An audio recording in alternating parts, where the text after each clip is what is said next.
everyone. My name is Amy McGuffin. I am the CEO of Kittitas County Chamber of Commerce.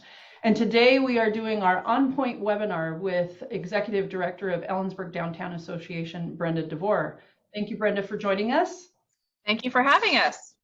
Today I'm excited about this project or this conversation we're going to be having, and I think it's an important part about Main Street's program and their funding opportunities that are within the Main Streets. We are talking about the Main Street tax credit. And this is really important to us, especially in our small communities. We have 3 downtown associations. We have one in Roslyn, one in Cle Elum, and one in Ellensburg. And these nonprofits really do a great work in our communities, specifically in the geographics of our downtowns. And this program that we're talking about is an opportunity for other businesses to support their work and efforts. So I'm going to share my screen real quick and we'll talk a little bit about what we are going to go over today. And let's see if I can do this because I did it really well before we got onto the screen. So I'm going to stop share. I'm going to go here and see if I can get on there. Oh, I just exited it out. So hang tight while I get back into my PowerPoint here real quick. And really what this PowerPoint is going to be is just to guide us in our conversation today, because it's such a great program, but it can be confusing for people. So we want to make sure that we get that information appropriately. So. All right, so here is the, can you hear me now? So can you see it now? Got it. Okay. Good. You know, our first screen really talks a little bit just about, in general, what is a tax credit? And I think, Brenda, if I remember correctly, Washington State is the only state in the union that does this, correct? That's correct, Amy. Yep, that's a very unique program just to our state. And I think the last time I was on a webinar with them, 42 or 39 communities? I think we're at 36 now. Oh, so there's a lot of communities that really work well within their business community to support what they're doing. Again, we have 3 downtown associations in the county, so I think it's really important to recognize the work they've been doing. But let's just talk about Ellensburg specifically, Brenda. So this Main Street tax credit is one and only in the nation.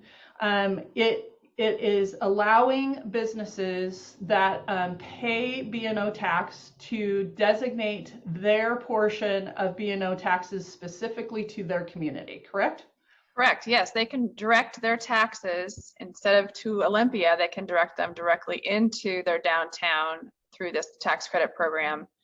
And the benefit beyond that is they receive a 75% tax credit the following year that they choose to make that donation. And I think what's interesting is some of the times the efforts of nonprofits like a Main Street organization, we don't see some of the fruitions of these donations or these tax credit participants. So can you give us a little bit of some successes that you've had in the last year when it comes to those that have supported through this tax credit? Absolutely. You know, what's great about walking downtown, you can literally see this program at work. So we have beautiful planters filled with plants, and part of those proceeds come from the city, but are also subsidized through this program. We have new lighting that's going to be installed on our buildings through a solar program, and that's going to be a future project that you'll be able to see as a result. We also have murals that are being restored, and we have a new holiday tree that's coming in the coming year, a 20-foot tree that will be downtown. So those are things we can look forward to in the future. But we have a business fund program that we've been able to utilize some of those funds to help our businesses with things like facade improvements, operational expenses, and marketing. And so we use our dollars locally in the ways that our businesses tell us, here's what we need. And when we hear our residents say, here's what we would like. So for a residential perspective, you come downtown and you can enjoy events downtown. We have great bands that come in for Hoedown. We have a music day event that we now put on where we had over 40 different bands playing last year. And these things were all brought to the downtown as a result of this program. The exciting part of this is it's creating that quality of life through community impact. And this is the way that small businesses can specifically give a tax that they're already paying in the state of Washington and see it at work in their community, which they live and play in. So I love this program.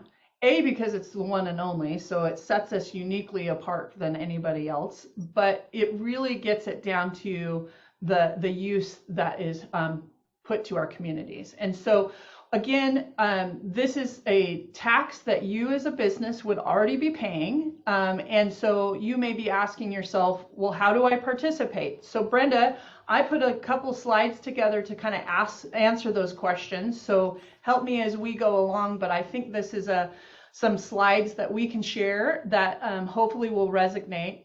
The one thing that I would encourage those that are small businesses that may have a bookkeeper or a CPA that is doing their financials, ask the question. If you are not participating in this program, ask them to get you participating.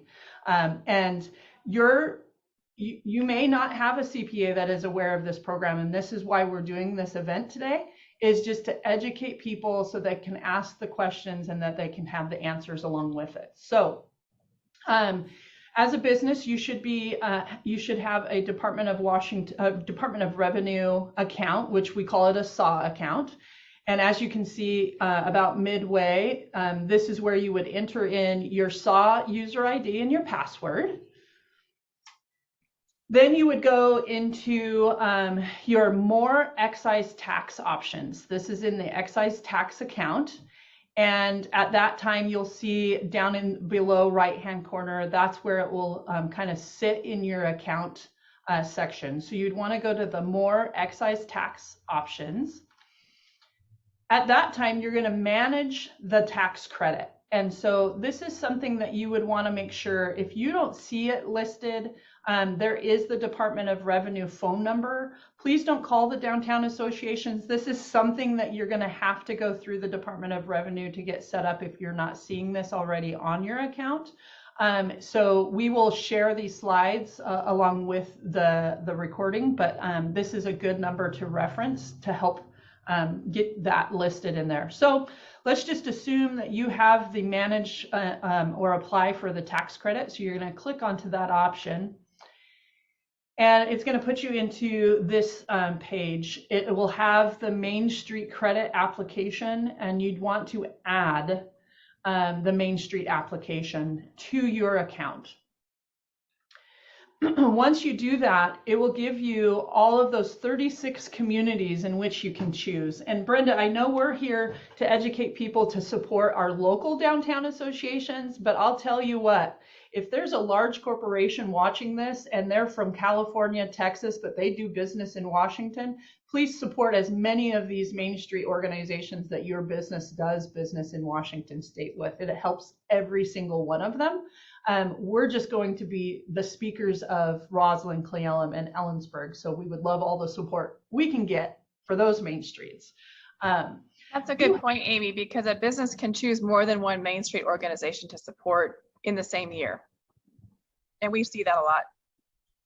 You do, and I think one of them that I can call out is a utility company that does work here in Washington State, but they choose to spread the wealth along the Main Street organizations. So they kind of distribute their B&O tax as evenly as they possibly can within these communities. So that's a good example of how a company has put a policy of how they spread this B&O tax incentive to all the communities that they serve.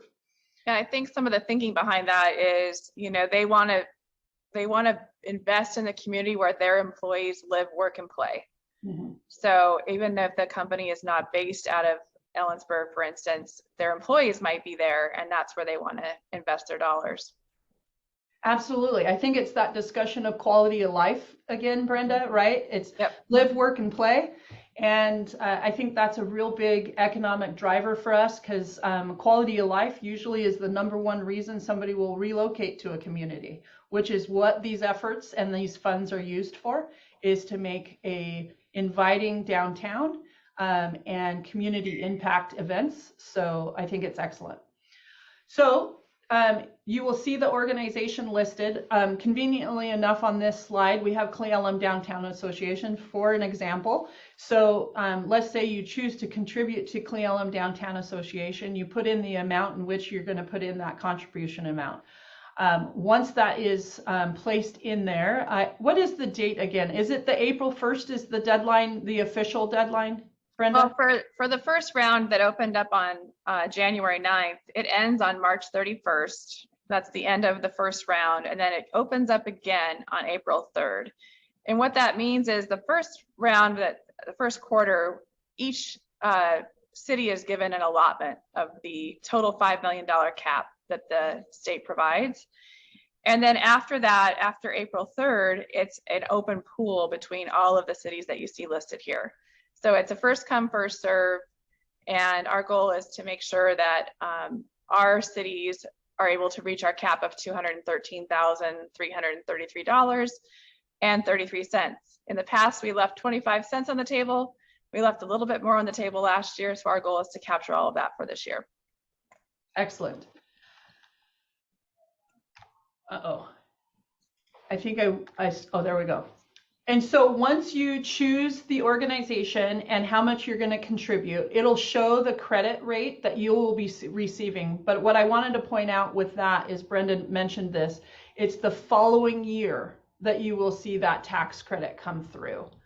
So for those, Brenda, I know when I was interim director for a time being of a Main Street, that was the biggest hurdle for the first timers because they felt like they were paying double. Right? Like they were giving a contribution, but yet they didn't see anything to the next year. Do you want to kind of expand on that a little bit while we're talking about the credit amount? Sure, absolutely.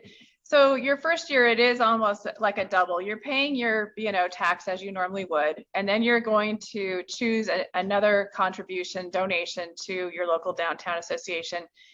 And that can also be a charitable contribution tax deduction on your taxes, depending on how your company is set up. And that's a good conversation with your accountant. But whatever amount, let's say you choose $4,000 to be your donation in 2023. In 2024, you would have a 75% tax credit from that $4,000 donation that comes directly to our office.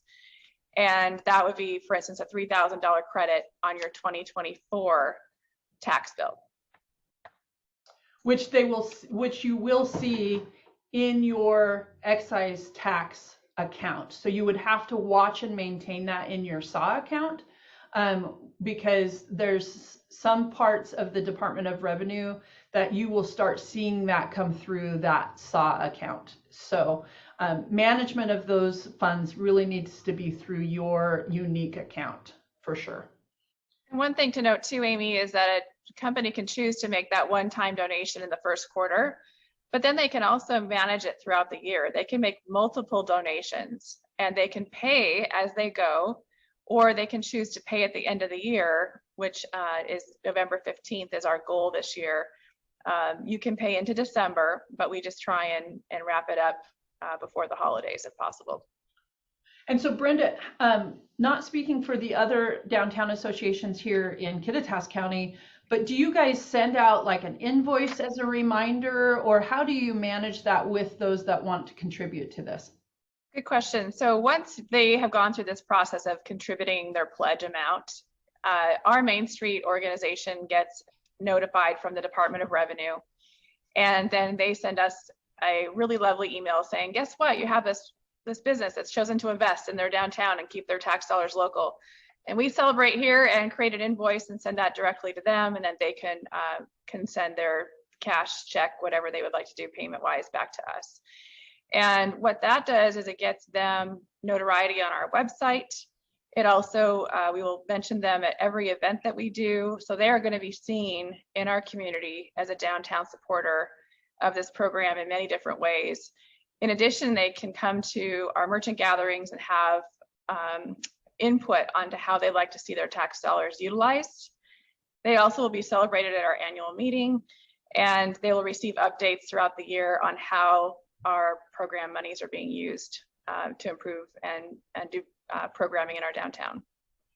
So there's some engagement opportunities definitely with the Downtown Association as a contributor, but we have some of those corporate contributors that just are, we want to put the money somewhere and they may not engage, but you at least give them that acknowledgement of supporting what you're doing. So I really appreciate you doing that. That's awesome. Yeah, we feel it's important to share that in our community and let people know, who is supporting and who are the people behind the programming that we're able to do with this unique program. Well, so then once you fill out the required information, you put your contribution amount, it shows you all the tax credit, and then you have to acknowledge. So you're giving authorization on your account that yes, you acknowledge that you are doing this and that you agree, and you execute this tax matter on behalf of the company that you are representing. Once your application is completed, you will have a confirmation for your record as the business, and then as Brenda was stating, they get a notification that you have contributed to this this program, and so then they would follow up. So you will receive follow-up from your local organization once you've completed the application process through your DOR SAW account. One of the things that you mentioned, which I'm going to point out on this slide, is we say end of the year, but end of the year really means November 15th to be eligible for the credit. What happens if they don't pay their total pledge amount? Is there any recourse, or is it just corrected on the DOR site? So if they have pledged $4,000 and they pay $3,999, the pledge will not go through. It has to be to the exact amount. That's why we try and encourage whole dollar amounts and stay away from pennies in addition, because one click of your keyboard that's not correct and you're not going to receive this credit. We watch it very closely, and we contact our businesses right away when we see that they pledged, so we're in contact with them right away. But they can pay after November 15th. There is a way to do that through December. We just encourage no last minute rushes around the end of the year. So our friends at Main Street and Department of Revenue really appreciate that November 15th date. Well, that's a date that's a little bit different than when I was in that position. And I would have to say it's really deflating to the organization that waits for that payment, and they've already done the whole year of all their activities, and then that contribution is non-eligible. And so then you're just kind of like, oh, shoot. So I appreciate this new date because as the chamber, we support you.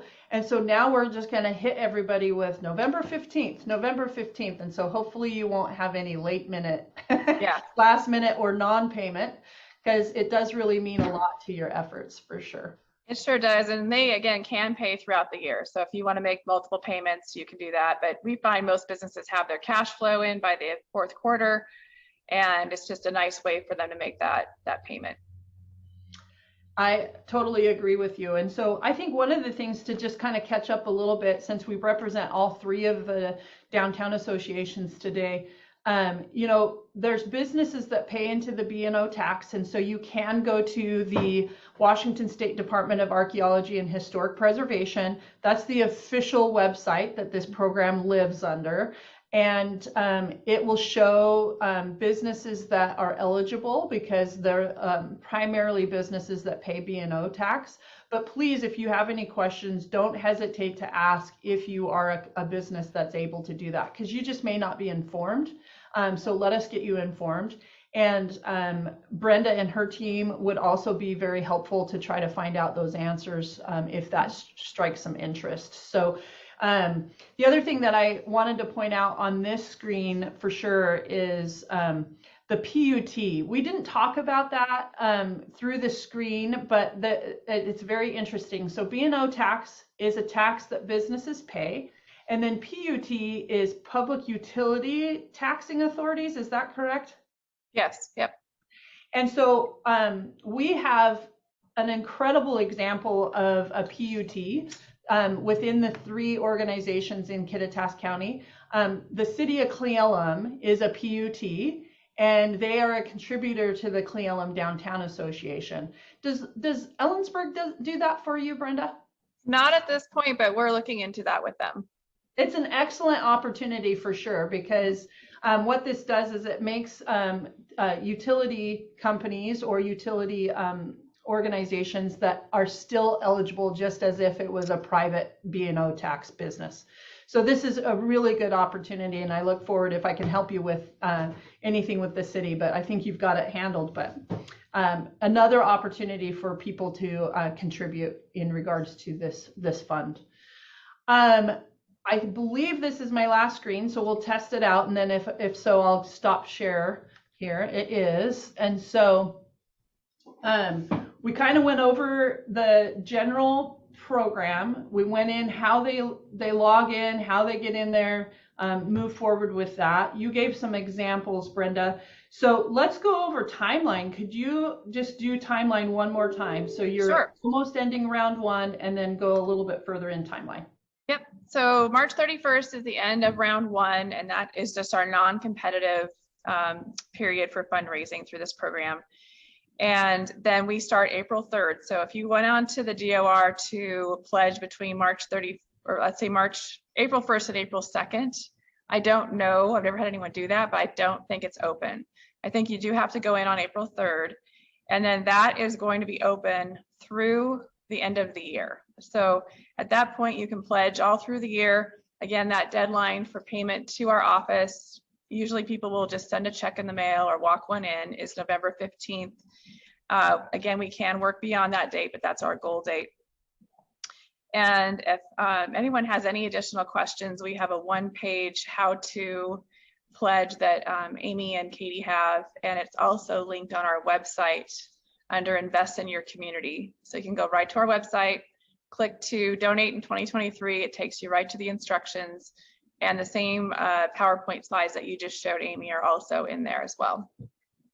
Excellent, great resource. You know, one of the things that I thought about just for our conversation today is we talk about how people can contribute. And I just wanted to say, you just finished your annual awards, but you also did a volunteer fair.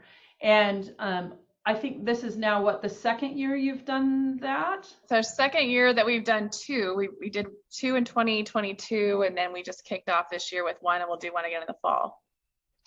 I think that's excellent, because your efforts in your downtown and your Main Street organization really falls onto hands of volunteers. And so we talk about the program and the funding and all the exciting stuff that you do, but there is the volunteer aspect within your organization. So kudos for you to be putting on that volunteer fair. I hope it was successful. Unfortunately, I couldn't be 2 places at once, so I didn't make it. Yeah, it was great. We had 26 nonprofits there this year, a little bit more space over at the Pine Street Event Center, so we had room for more to play. But I walked in and met with every single one of them, and they all have amazing programming and services they're offering and to invest in our community, and they all need hands. And it might be an hour a month, or 2 or 3 days a week. It's really up to you. There's something for everyone. And again, this Main Street Tax program helps to provide that kind of programming for our downtown, and really beyond our walls, but into the whole community. Well, we talk about your efforts, and I know I might be putting you on the spot, but hey, this is what we have On Point webinars for, is just kind of getting to the point, and we're talking about Main Street organizations. Are there any fun things in the next year that everybody should be looking forward to and that you're potentially working on? Yes, well, I mentioned some of our capital investments we're making in the beginning of this presentation. So we have our Moments to Remember holiday gathering downtown, and we had our little 6-foot trees that were graciously donated by our friends at Badger Pocket. But we just feel like flipping on a switch and having a 20-foot tower tree will be really a tremendous addition to our new park. So look forward to that, where you can bring your family for photo ops throughout the holiday season. Again, solar lighting is something we want to see in our downtown, lighting up Pine Street buildings and the trees on Pine Street. So that's going to be new. And then our city mural, we're putting a mural on the side of the Blue Rock Saloon and Steakhouse that will be a iconic postcard style mural. You'll get off the freeway, go the extra mile, and come find that and get your picture taken. So those are 3 very visual projects, as well as our design committee is putting in some kiosks for wayfinding.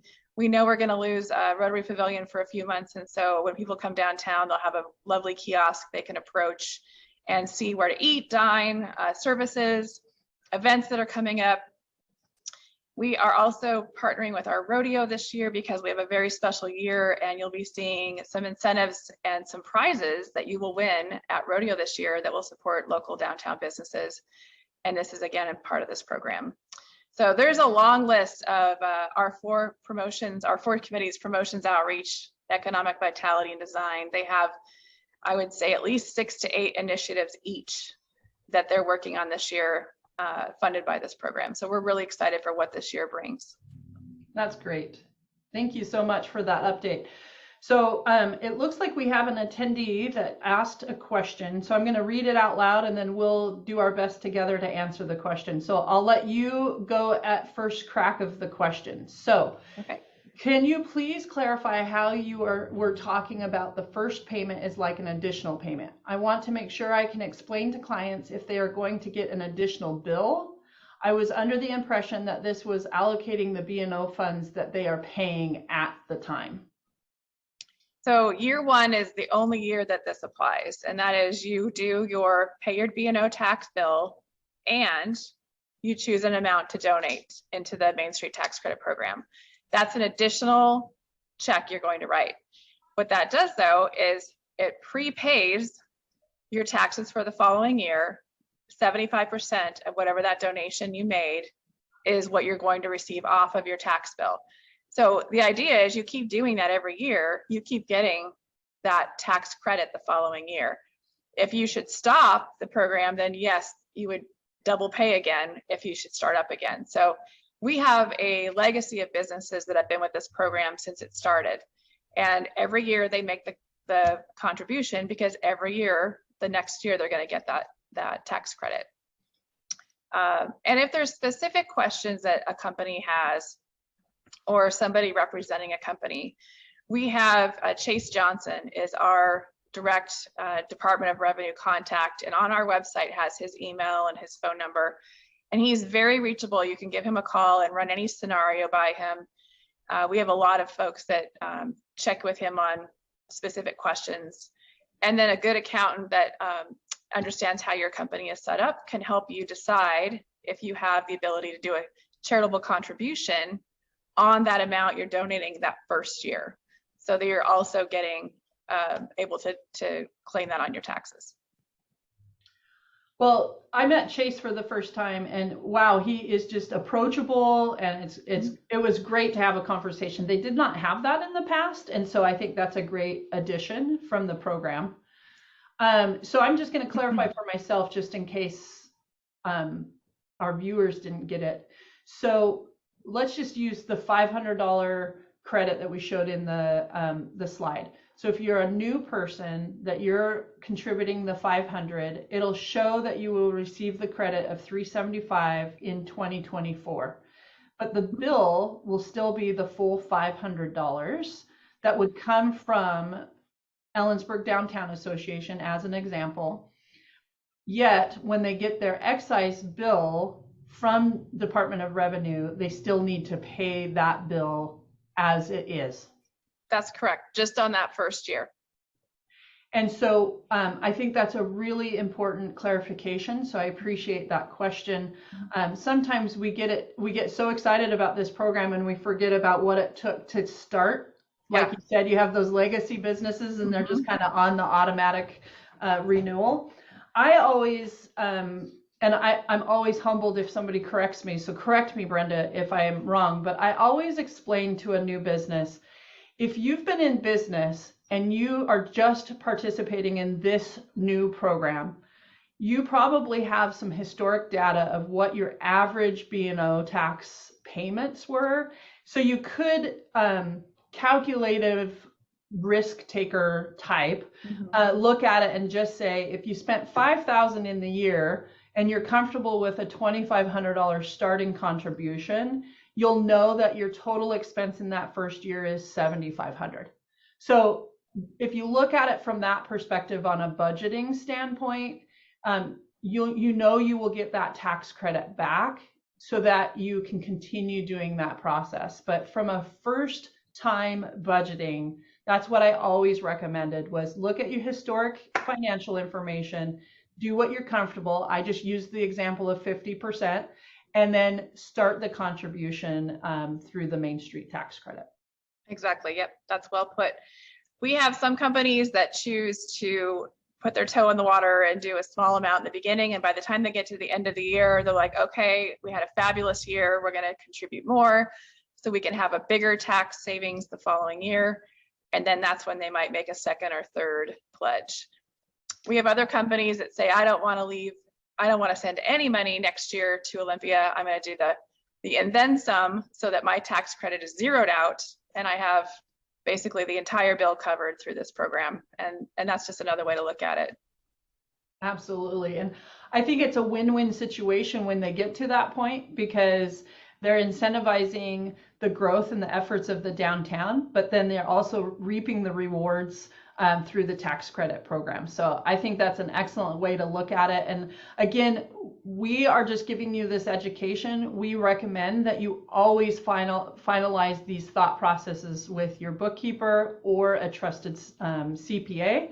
Yep. They're the ones that will definitely give you that full guidance when it comes to that financial decision. So, and for the businesses that contribute, it also is very attractive to employees. When a future employee is looking at, where am I going to invest my time? Where am I going to choose to work? And I see a company that's supporting where I live versus a company that's not. That is a very attractive, thing for a potential employee. It also builds employee retention and connects you to the community in a very unique way.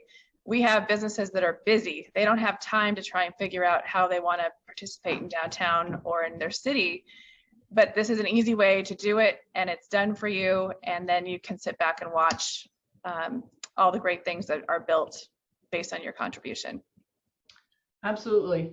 Again, we get back to that quality of life, and that's where relocation of businesses happen. But like you say, the recruitment pattern also happens. So great point there. Is there anything else that you wanted to go over? We kind of went right to the point, right to the slides, and then talking about how successful you guys have been. Is there anything for a last conversation piece? I would just encourage, no matter what city you're in, go on to your Downtown Association's website and see who your fellow donors are, see what their strategic plans are for this year, and how you can get involved with this program. It's easy to do. It takes about 10 minutes, the slides that Amy walked through. And if you have any questions at all, feel free to reach out to myself or visit our website. Go under the Invest in your Downtown tab, and you'll see all the instructions and everything that we laid out here today. And we are extremely thankful for our contributors and really do make sure that we're representing them well at all of our events and that the community does see the difference that they're making. Like I said, I'm really passionate about this program. I love sharing it as the chamber and supporting the Main Street programs, because you guys do a great job in your downtown core, supporting your businesses and giving them extra resources that really drives the quality of life that we have, especially in our downtowns, where I'm pretty proud of them. So nice job, Brenda. Thank you so much for joining us today. And thank you so much for having us. This was great. Yeah, and so Katie, you're going to do all the legwork for Brenda and I, and we're going to have this recording up on our website. We will link to the website that Brenda was referring to, which was the Ellensburg Downtown Association website. And then in there, we will share the one-page link that Brenda also has provided for us. So hopefully this was informational. I will say that if you do need to get a hold of somebody and you've went to Chase, went to the Department of Revenue, you went to Brenda and you just wanted to talk to somebody, feel free to reach out to the Chamber of Commerce. I know just enough that I could probably help guide, but we'll definitely refer you back to our Main Street programs. So thank you again, Brenda. Thank you very much. Appreciate you both. Yes, thank you. All right. Bye. Bye. Thank you.